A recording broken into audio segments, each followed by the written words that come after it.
I get this all the time from clients, especially when they're just like in the beginning stages of working with us in any capacity. So people say, but Gina, I posted about this last week and I didn't get any engagement on it. Or Gina, I've been talking about this now for a week and nobody's engaging on it. Gina, I sent an email about it, one email, and nobody clicked to learn more. So this is going to give you a whole new perspective to what it means to actually use social media efficiently and effectively for your business. If you are using the digital world as a place to be like the driving vehicle to get your message out, to make a bigger impact, to connect with more people so that you bring leads into your pipeline and to make more sales. And when you hear about quality versus quantity when it comes to showing up on social media, 100% true. When you hear about being consistent, 100% true. And this is why. If you have felt like my marketing strategy is like at a zero, like I have no marketing strategy, this is going to change that for you. Okay. Obviously, when you are spending time, whether it's engaging on social media, whether it's creating content, whether it's writing a post, showing up on video, that is time, and time is money, right? And that time needs to pay off. If not, it's like, why are we doing this? It's not even going to matter. So these three numbers, 7, 11, and 4, may be the key that you need to really transform your marketing into a real strategy and give driving results to you. Okay.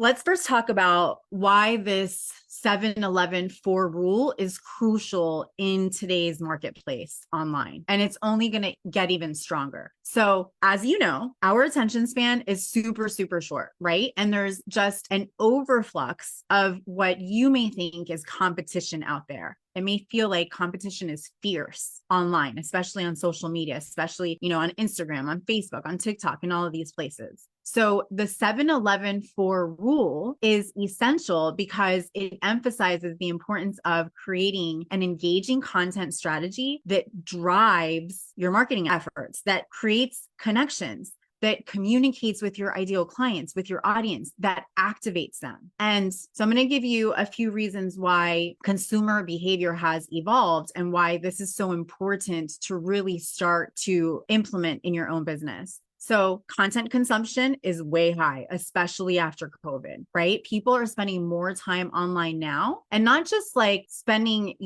time online on one platform or in one way. They're consuming various types of content before actually making a purchasing decision. It's not like, a decade ago where you would send out one email and you would get tons of sales from that. No. We need to make sure that our audience is engaging with us at least 7 hours for 7 hours with our content before they become familiar with us and start to build that know, like, trust, and eventually want to buy from us factor. And so this is a key to converting your clients. Okay, so that's the number 7. The next thing is there has to be multiple touch points. Like if you are putting all your eggs into just Facebook marketing and you're not touching people in other parts of their world, let's say on another social media platform, let's say through text messaging, let's say through your website, through blogging, through articles on LinkedIn, through email.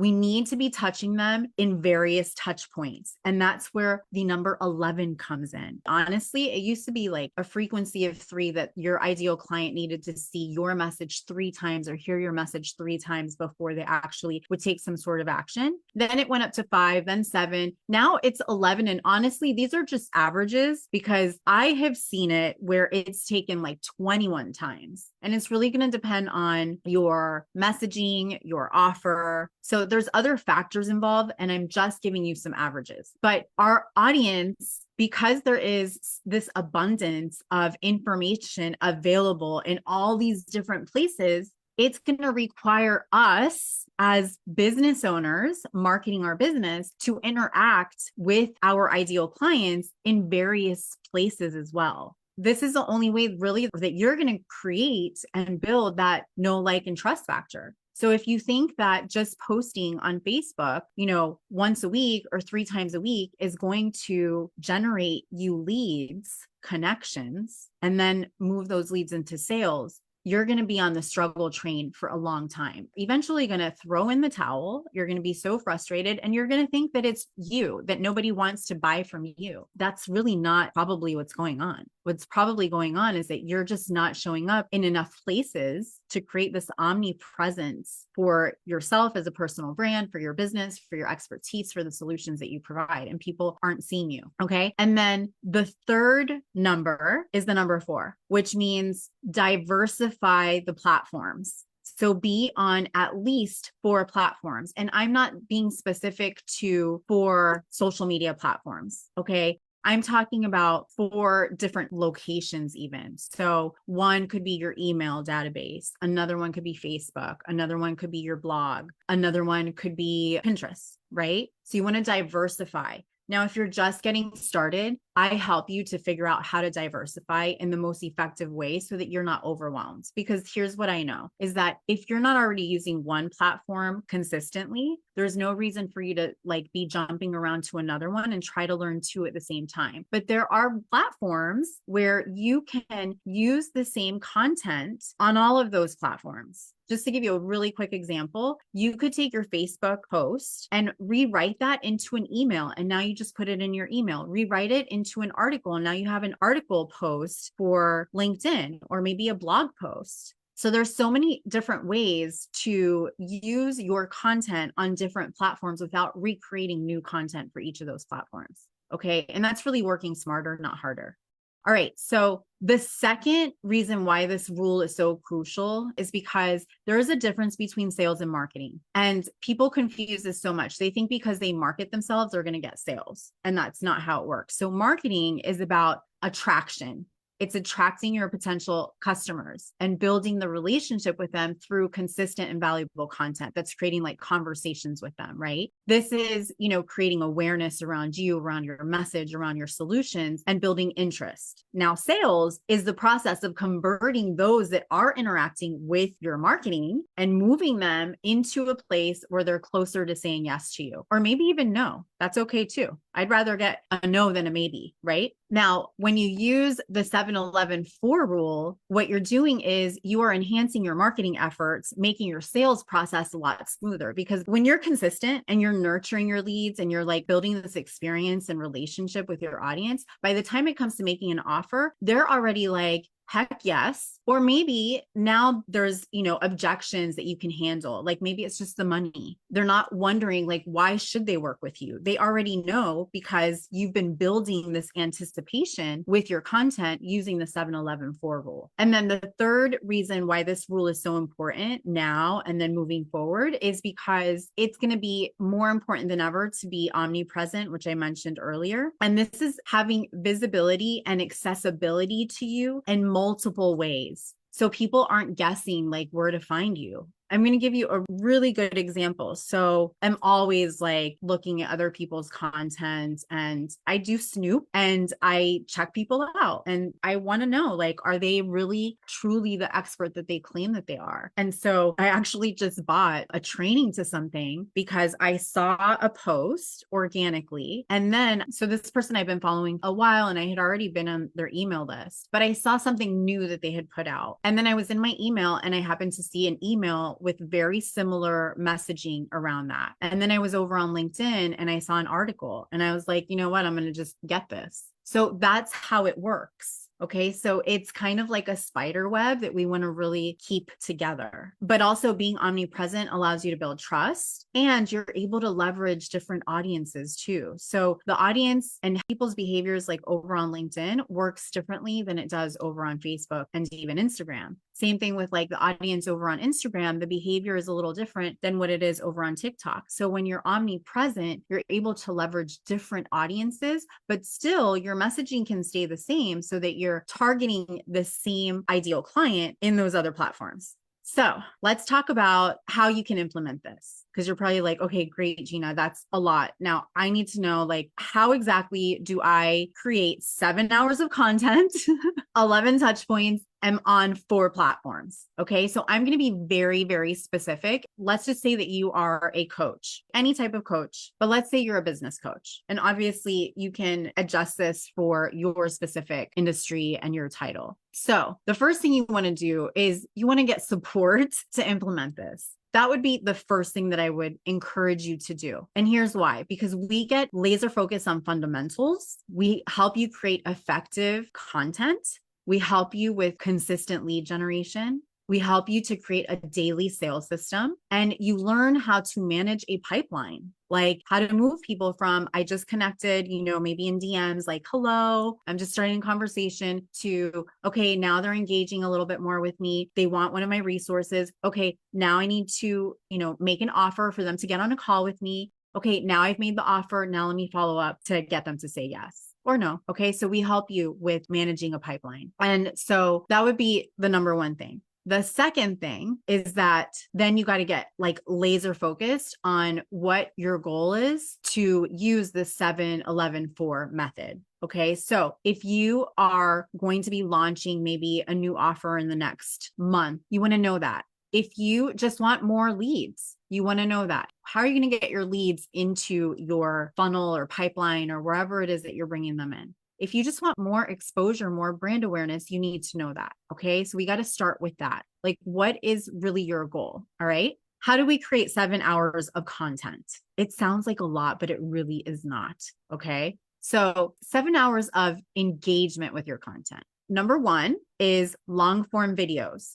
This is like hands down. If you do long form videos and you create a consistent, for example, live stream show for yourself weekly, which is really how I've built the online portion of my business over the last decade, is when I've really refined that framework. If you do that consistently, you are going to get more leads, more visibility, and you will make more sales because you will have more connections. Okay. So long form videos, I would keep them around 10 to 15 minutes, maybe 20 minutes, one per week. Okay. So that's one thing right there. So let's say you do that 4 times a month. And let's just say that your video is 15 minutes long. That's an hour right there. Okay. Once a month, especially if you're a coach, I encourage you to do some sort of virtual conversion event, which would be like a webinar, masterclass, workshop. Now, a workshop can be like 2 to 3 hours long. So there's already 2 to 3 hours out of the 7 hours of content. A masterclass could be 60 to 90 minutes long, right? A webinar, same thing. Okay. So if you do that once a month, there's another hour, let's just say like average hour of engaging with your content. I would recommend getting on podcasts. So like being interviewed on other people's podcasts, because typically the host will give you that podcast so that you can share. And let's say the podcast is 15 minutes long. There's another 15 minutes. Blog posts or articles. Okay. Now you're wondering, Gina, so you are saying that I should create or show up on live stream video once a week for about 15 minutes a week. But on top of that, do a monthly masterclass. And on top of that, write a blog post or article on LinkedIn. Okay. Here's how this works. If you do these weekly videos, you take that weekly video and you transcribe it and rewrite it into a blog post and or a LinkedIn article. Like you can use something like Otter.ai, which is what we use. And there's lots of other programs out there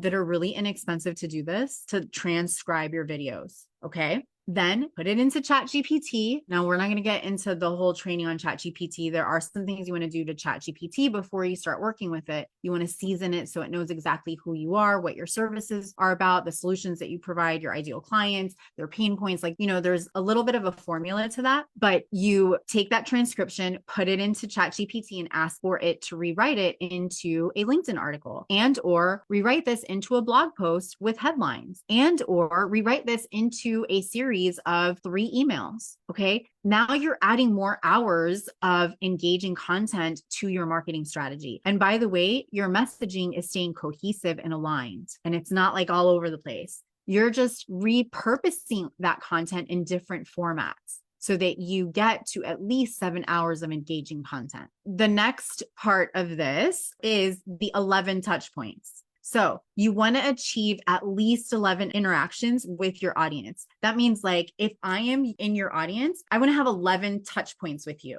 which is a frequency of 11. So how do we do this? Number one, with social media posts, being consistent with posting social media. Okay. So a daily post on Facebook, a daily post on LinkedIn, a daily post on Instagram, daily post in your stories. Number two, email marketing. Remember that we don't own these platforms. So one of the main focuses as a business owner to bring in leads is to build your email list, because your email list is something that you actually do own. So if ever, Facebook goes down or any of these other platforms goes down, you aren't like, oh my gosh, what am I going to do? I have no contacts. So you want to be able to constantly be building your email list. Okay. But sending out regular newsletters, updates, 2 to 3 times a week in email is highly encouraged. And I get this all of the time, but I don't want to bother my audience. What if they unsubscribe? You know what? If they unsubscribe or if you're bothering them, they were not going to be a client anyways. So let them go,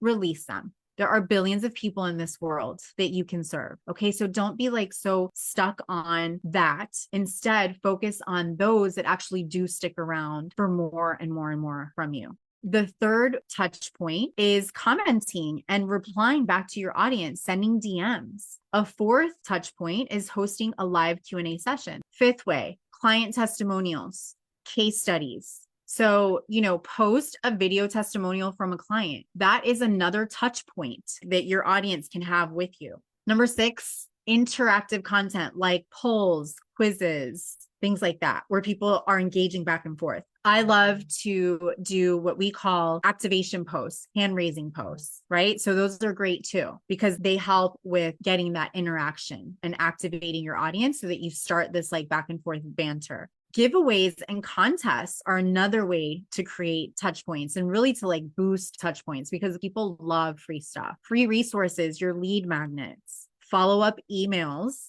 So these are going to be like more like one-on-one, right? So like if you have a call with someone, you want to follow up with them, do it by email, do it by DMs, do it by SMS, all those different ways. And then number 11 is networking. So participate in other groups so you can increase your visibility. Okay. All right, the number 4. This is the third number out of the 7, 11, 4, and it's being on an average of 4 platforms. Okay. I'm going to give you like 4 quick ones, but there's tons of others. Number 1 is your website. Your website is a platform. So basically, you want to think of platforms where you can diversify your content distribution. Okay. Your website is a place to hold content. The second one is social media, right? Whether it's Facebook, Instagram, LinkedIn, TikTok. Okay. A third one is your email, newsletters, or database. And a fourth one could be like video platforms like YouTube. Those are 4 different platforms that you could be on. Now, on your website, obviously, you could keep that updated with lead magnets, with blogs. Remember, I just talked to you about how to create a blog from a video. You can take that blog and or video, use it for social media, promote it on social media. You can then take that blog and or video or social media post and post it over on email or share it in an email, and then take that blog and reverse create it, do a video out of that blog and upload it to YouTube. Or if you start from the very beginning, which is with a live stream or a recorded video, convert that into a blog post, use the content in there for some social media posts, rewrite it as an email, and then upload it to YouTube. So now you have something on your website, you have it on social media, you have it via email, and you have it on a video platform. All right. If you have any questions about what I shared today, don't be shy. Drop them here down below under the video, and I will come back and I'll answer all of your questions. And yeah, I hope this was helpful. And I hope this really opened your eyes to what marketing is truly about and how is it working now. Bye, guys.